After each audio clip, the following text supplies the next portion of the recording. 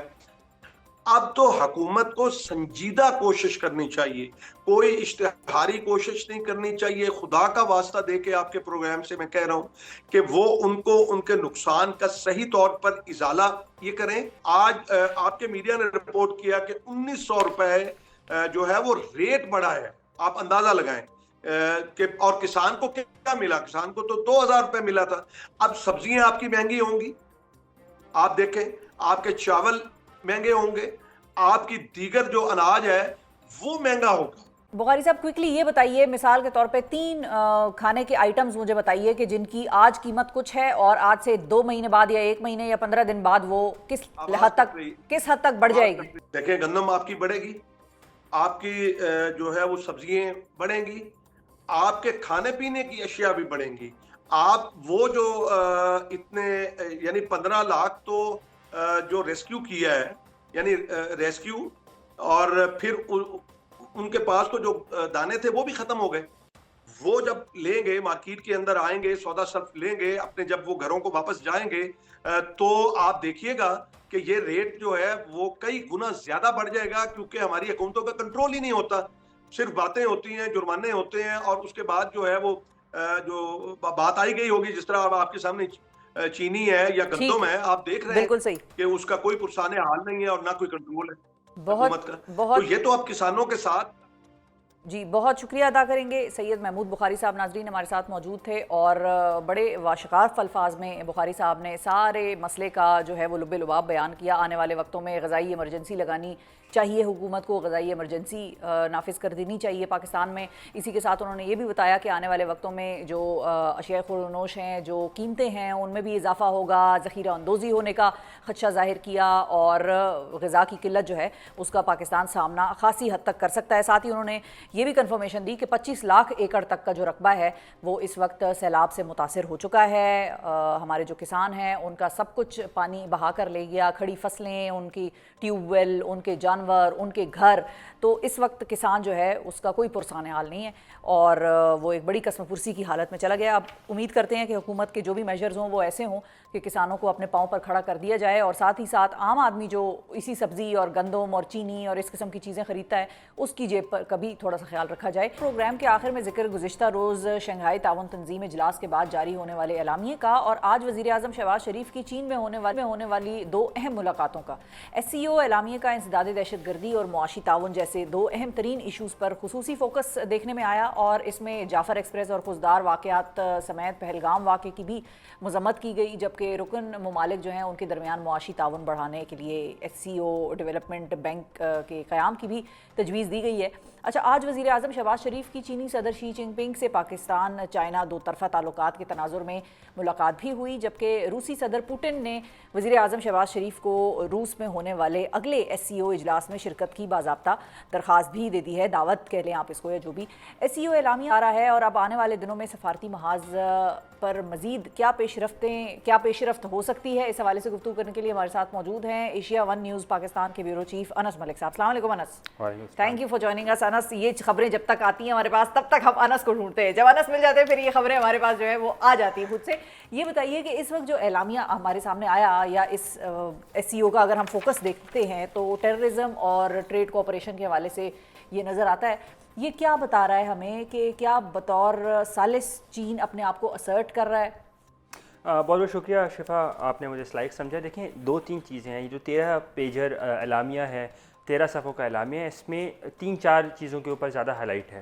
ایک تو ٹریڈ کے اوپر ہے، دوسرا ڈیجیٹل اکانومی کے اوپر ہے، تیسرا ڈیجیٹل سیکیورٹیز کے اوپر ہے، چوتھا اینٹی ٹیررزم اسٹرکچر جو کہ already regional anti terrorism structure Uzbekistan کے اندر اس کو SCO رائٹس کہتے ہیں، اس کے اوپر فوکسڈ ہے. اور پھر پانچواں جو اوور آل SCO گروپنگ جو کہ 1/3 آف دا ورلڈس پاپولیشن کو ریپرزینٹ کرتی ہے، 33-34% آف دا ورلڈس GDP کو ریپرزینٹ کرتی ہے، اس حوالے سے اس کا ایمفیسس بتا رہا ہے. پاکستان کے لیے ایک سلور لائننگ جسے ہم کہیں گے، پاکستان کے لیے سلور لائننگ یہ ہے کہ پاکستان نے اپنی بات منوائی ہے انڈیا کے ہوتے ہوئے بھی، پرٹیکولرلی جعفر ایکسپریس اور خضدار کے جو اٹیکس ہوئے تھے، جو دہشت گردانہ حملے ہوئے تھے، اور اس کو اس تناظر میں دیکھ سکتا ہے کہ بھارت نے اپنی ہی پراکسیز کے کیے گئے حملوں کو کنڈیم کیا ہے SCO کے تحت. تو آئی تھنک وہ ایک جسے کہتے ہیں نا ڈپلومیٹک لیول سکسیس ہے، اس کو اس تناظر میں ضرور دیکھا جائے گا. چین کی جہاں تک بات رہی، چین اور رشیا کی، وہ دونوں ہی کیونکہ SCO کے کلیدی ممالک ہیں، کلیدی رکن ہیں اور فاؤنڈنگ ممبرز ہیں، ان کی جانب سے اس کی اپنی اسرشن زیادہ کی گئی ہے. ڈی ڈالرائزیشن کا ایک پروپوزل 2021 میں بلکہ رشیا کی جانب سے دیا گیا تھا، جس میں ٹریڈ ان کامن کرنسیز کی بات کی گئی تھی. ٹریڈ ان کامن کرنسیز کا پروپوزل ہر بار ایک رکن ممالک کی وجہ سے جو ہے وہ آگے نہیں جا پاتا، اس بار بھی اسی رکن ممالک کی وجہ سے نہیں، پھر پھنس گیا. تو جہاں پہ ایمفیسس رہا ہے ٹریڈ کا، وہاں پر SCO اپنے آپ کو ایک آلٹرنیٹ گروپنگ کے طور پہ دیکھ رہا ہے، ایز اے ثالث، as a peacemaker, alternate to UN grouping. UN کی امپورٹنس کو سامنے رکھتے ہوئے ان کو پتہ ہے کہ UN میں 193 کنٹریز ہیں، SCO میں اس وقت سے 10 ممالک ہیں، باقی 12 کے قریب آبزرورز ہیں، تو 22 ممالک ان 193 ممالک کو اوورکم نہیں کر سکتے. تو وہ UN کی امپورٹنس کو رکھتے ہوئے، UN کے فریم ورک کو سامنے رکھتے ہوئے اپنی گروپنگ کو آگے لے کے چلنا چاہتے ہیں. ٹھیک ہے. اچھا، اب آج ایک اور جو اہم ملاقات ہوئی وہ ہمارے وزیر اعظم کی روسی صدر پوتن سے ہوئی. انہوں نے باقاعدہ طور پہ شہباز شریف صاحب کو دعوت بھی دے دی، درخواست بھی کر دی کہ اگلی دفعہ جب یہاں پر ہوگی، رشیا میں ہوگی، تو آپ ضرور آئیے گا، تشریف لائیے گا. وہاں پر وہ ملاقات ہمیں کیا بتا رہی ہے؟ آپٹکس کیا نظر آ رہے تھے؟ باڈی لینگویجز آپ نے کچھ ریڈ کی؟ کیونکہ مطلب جو ہمارے یہاں معاملات ذرا حکومتوں کے اوپر نیچے ہوئے، اس میں رشیا کے ساتھ پاکستان کے تعلقات کا بڑا ایک کی فیکٹر کہا جاتا ہے. تو یہاں پر آپ نے کیا ریڈ کیا؟ جو بات چیت ان کی ہوئی، جو بھی ہمیں نظر آتا ہے، وہ کیا بتا رہی ہے پاکستان کے وزیر اعظم کے ساتھ روسی صدر کی ملاقات؟ دیکھیں، شہباز شریف کی یہ صدر پیوٹن سے تیسری ملاقات تھی جو کہ بائیلیٹرل تھی. اس سے پہلی ملاقات ان کی ستمبر 2022 میں ہوئی تھی، 2022 کے بعد 2023 میں، 2023 کے بعد 2024 میں، اور 2024 کے بعد اب 2025 میں. تو کوئی چوتھی ملاقات تھی. پچھلی ملاقاتیں، تمام ملاقاتوں میں موجود تھا، میں نے کور کی ہیں، خاص طور پہ پچھلے سال جو ملاقات ان کی استانہ میں ہوئی تھی 4 جولائی کو.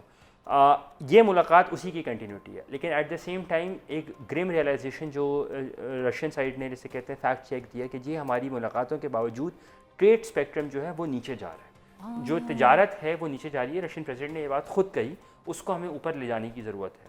اس کے ڈفرینٹ مینس ہیں، ڈفرینٹ طریقے ہیں، اس کے اوپر کس طرح اوپر لے کے جایا سکتا ہے، وہ تو دونوں جو ورکنگ لیول کے گروپس ہیں وہ کام کریں گے. اور کیا اس کی وجہ ٹرمپ ٹیرفس ہیں؟ نہیں، ٹرمپ ٹیرفس ایک کنٹریبیوٹنگ فیکٹر ہو سکتا ہے. رشیا یوکرین ایک الگ فیکٹر ہو سکتا ہے. رشیا یوکرین، لیکن زیادہ تر کیونکہ ٹریکشن جو ہے پاکستان کی ڈپینڈنسی زیادہ تر ویسٹرن زیادہ تر رہی ہے، ٹریڈ ڈپینڈنسی زیادہ تر ویسٹرن روٹس پہ رہی ہے، ویسٹرن ایلائز پہ رہی ہے، اور ہم رشیا کو ایز این آلٹرنیٹیو مارکیٹ نہیں دیکھتے. تو اسی لیے وہ گلہ آج صدر پوتن نے اپنے اس اوپننگ ریمارک میں کیا جو کہ ٹیلی کاسٹ بھی ہوا.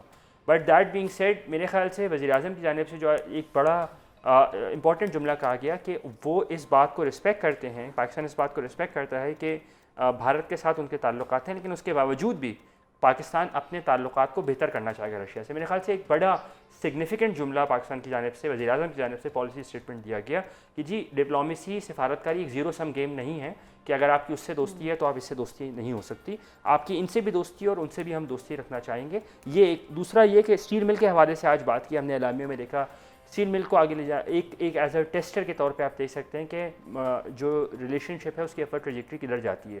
تیسرا یہ کہ نومبر میں شانگھائی تعاون تنظیم کے سربراہان حکومت کا اجلاس ہیڈ آف گورنمنٹ سربراہان حکومت کا جو کہ پچھلے سال نے ہوسٹ کیا تھا. اب کیونکہ یہ رشین الفابیٹ کے اوپر روٹیٹ کرتا ہے تو رشیا کی باری ہے اور یہ نومبر میں ہونا انہوں نے انوائٹ کیا اور وزیر اعظم نے اس کو گلیڈلی ایکسیپٹ کیا اور کہتے ہوئے بھی کہ جی میری پرانی میموریز ہیں ماسکو کے ساتھ تو میں I look forward to visiting that.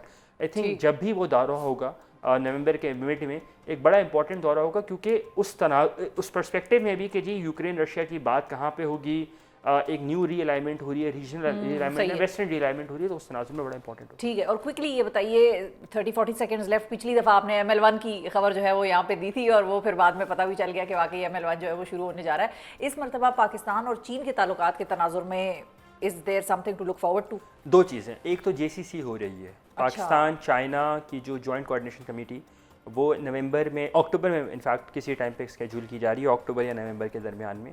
تو JCC is an important visit, is an important مائل اسٹون. دو خبریں میں اسی پلیٹ فارم سے دوبارہ کہ صدر اگلے ہفتے دورہ کر رہے ہیں چین کا، نہیں صدر آصف علی زرداری صاحب، بالکل صحیح ہے، صدر آصف علی زرداری صاحب اگلے ہفتے چین کا دورہ کر رہے ہیں. اچھا 5 روزہ تقریباً وہ دورہ ہے.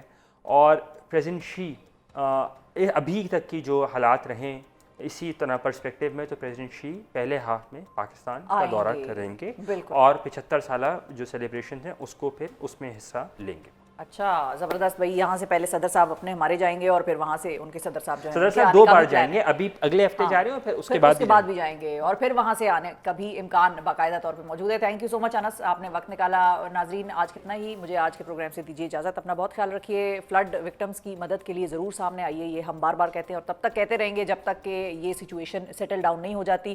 اپنا بہت خیال رکھیے. پاکستان کو دعاؤں میں یاد رکھیے. اللہ حافظ.